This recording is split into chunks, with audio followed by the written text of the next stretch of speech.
W1 untuk basuh body kereta, ini pre-wash all purpose. Ini water activator. W3 ni untuk coating selepas basuh kereta. Shellac remover kita pakai yang ni. Yang ni untuk macam ada kalkato ke serangga hinggap kat kereta susah nak tanggal, kita pakai yang ni. Yang ni bau wangi, car wash untuk basuh kereta. Ini selalu orang pakai. Dan ini yang terbaru, WO. Yang ni khas untuk basuh tayar dan sport rim. So dalam packaging yang WO ni, dia ada bagi lagi botol kosong dan sprayer ni untuk kita bancuh. Dia dah siap bagi dah. Satu ni sebah 10. Keadaan tayar dan rim sebelum kita guna WO. Sana aku tak apply, aku nak apply belah sini je. Korang bancuhkan, selebihnya korang tambah air dan goncang macam tu. Apply je guys, spray je. Dia dah mula tunjukkan kesan-kesan yang kuning-kuning tu. Dia punya minyak, dia punya kotor semua keluar sendiri guys. Tak apa korang perlu gosok lah.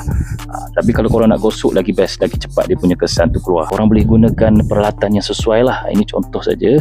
Macam aku tak ada kain untuk gosok rim ni, aku try buat macam ni, tengok dia punya hasil. Okay guys, last sekali korang boleh bilas dengan air macam ni. Alright, dia punya hitam-hitam kuning-kuning tu turun habis, nampak air kotor. Sebelum ni aku pakai yang tu, aku buat sekali dengan tayar. Dia kurang sikit. Dengan WO ni dia nampak lagi senang, lebih cepat dan hasil lebih shining lah. Tengok. Tayar dan wheel hub cleaning solution. Yang ni produk baru daripada iClass. Ni produk diorang yang sebelum ni ada macam-macam, W3, V3, W7, W1, dan yang ni yang baru. Yang ini yang aku belum apply guys. Beza kan, korang boleh tekan dekat beg kuning kat bawah ni. Kalau korang nak beli yang set belakang ni pun ada juga. Okay.